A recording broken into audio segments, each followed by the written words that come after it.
Oke, sebelumnya mungkin perkenalkan dulu ya. Nama saya itu Andika Sesa Priyatna. Saya di sini akan membuat video mengenai teknik berkomunikasi dan berpresentasi dengan baik. Mungkin kita langsung saja ya.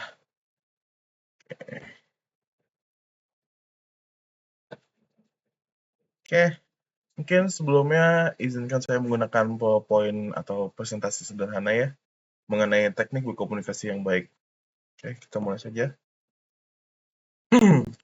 Oke, uniknya walaupun berkomunikasi atau esensi dari berkomunikasi itu adalah menyampaikan sebuah informasi kepada lawan bicara kita, tapi kalau kita ingin berkomunikasi dengan baik, hal yang paling pertama itu adalah mendengarkan. Jadi tidak selalu kita harus selalu kita yang ngomong. Dunia tuh nggak cuman kita, sedangkan judulnya saja berkomunikasi gitu. Berarti itu tuh membutuhkan dua orang atau lebih gitu untuk terjadinya sebuah komunikasi gitu kan. Maka hal yang paling pertama yang perlu diingat atau perlu dicantumkan ketika kita ingin berkomunikasi dengan baik itu adalah mendengarkan. Oke, kita lanjut ya yang selanjutnya. Baru ketika kita sudah bisa mendengarkan dengan baik, barulah kita mulai berbicara. Berbicara di sini tuh adalah berbicara sebagaimana kita berada. Ketika kita berada di lingkungan yang formal, tentu kita tidak mungkin menggunakan bahasa-bahasa yang kategorinya itu ada slang atau mungkin gaul gitu kan. Kita tentu harus menggunakan atau kita tahu kita berada di mana, kita memposisikan kita akan menggunakan bahasa yang seperti apa, dan orang yang di depan kita itu ada orang yang seperti apa gitu.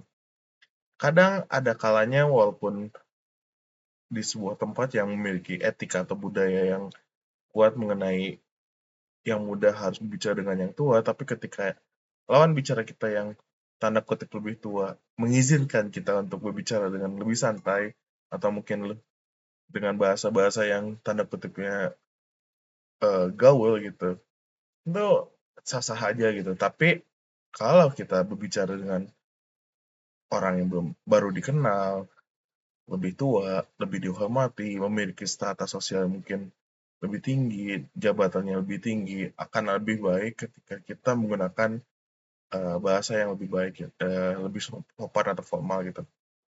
Mungkin yang selanjutnya, lanjut ya. Berempati. Berempati di sini tuh tidak selalu konteksnya itu dengan kesedihan. Berempati di sini tuh bisa dalam berbagai macam hal. Seperti misalkan contohnya, lawan berbicara kita tuh sedang membicarakan hal-hal yang menyenangkan gitu.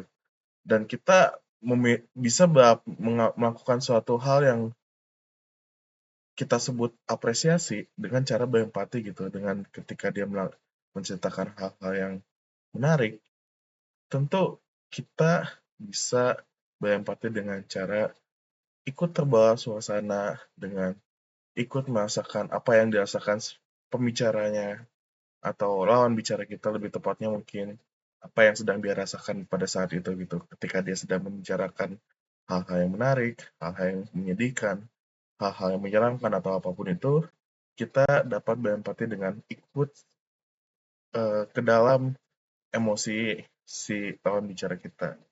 Mungkin itu dari untuk berkomunikasi. Kita lanjut ya. Teknik presentasi yang baik. Kita mulai aja. Yang pertama tentu percaya diri. Mungkin sedikit berbeda ketika kita berpresentasi dan berkomunikasi dua arah gitu. Karena presentasi itu sifatnya mungkin 90% itu hanya satu arah saja gitu. Mungkin ada sesi-sesi tertentu yang entah itu ada sanggahan dari audiens atau mungkin emang ada sesi tertentu yang memperbolehkan dua arah, tapi 90% presentasi itu hanya akan satu arah. Maka yang paling pertama itu tentu percaya diri. Percaya diri di sini tuh bentuknya tuh bukan hanya tentang merasa bangga dengan diri sendiri, tapi ini tuh membantu ketika kita sudah menguasai materi yang akan dibahas di poin kedua, penguasaan materi. Ketika kita kurang percaya diri, sehebat apapun kita sudah menguasai materi, dari mulai 1 sampai 100, kita katakan saja misalkan materi tentang dunia di masa depan. Dunia di masa depan itu yang pertama, maka akan begini dan bla bla bla bla.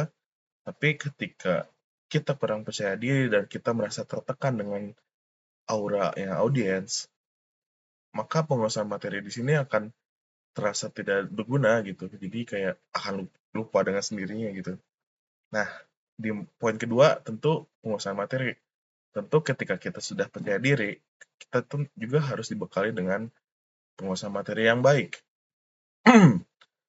Bagaimana menguasai materi? Tentu harus banyak berlatih, harus banyak berbicara di depan cermin, membayangkan ketika kita sudah berada di depan audiens dan kita mengungkapkan materi yang sudah kita pelajari. Itu hal-hal yang dilakukan untuk membantu kita menguasai materi. Dan untuk yang selanjutnya, memahami audiens. Memahami audiens di sini itu mungkin kategorinya hampir mirip dengan berempati. Cuman memahami audiens di sini itu tuh bentuknya seperti kita melihat suasana tempat kita presentasi. Bagaimana eh, mood atau mungkin suasana yang terjadi di tempat kita presentasi, seperti misalkan suasananya ceria karena kita membuat menyampaikan materi-materi yang menyenangkan gitu.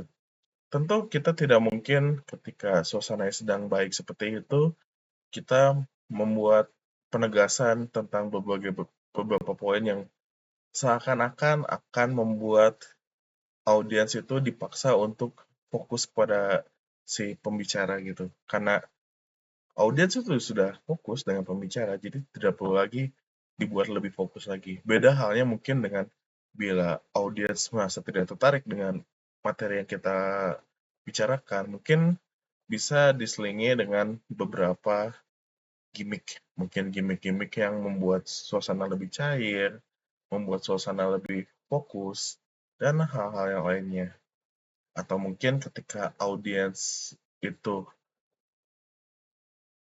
sangat penasaran dengan materi kita, tentu kita bisa bebas membuat eh, materi kita akan diarahkan kemana gitu.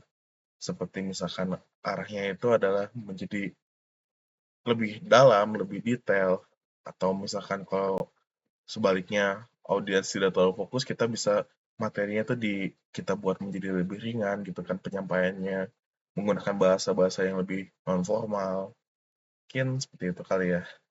Sehingga nantinya si audiens, apapun yang terjadi ketika kita sudah berbicara, kita sudah menyampaikan materi, kita sudah berpresentasi, paling tidak audiens mengingat apa yang kita ucapkan. Dia suka atau tidaknya dengan materi yang kita presentasikan itu mungkin hal yang lainnya, tapi ketika kita sudah bisa mempresentasikannya dengan baik, tentu akan menjadi sebuah momen yang berkesan untuk audiensnya itu tersendiri. Mungkin itu sih. Eh, Mungkin tidak ada lagi ya tambahan dari saya mengenai teknik presentasi dan teknik komunikasi yang baik. Mungkin hanya itu saja dari saya.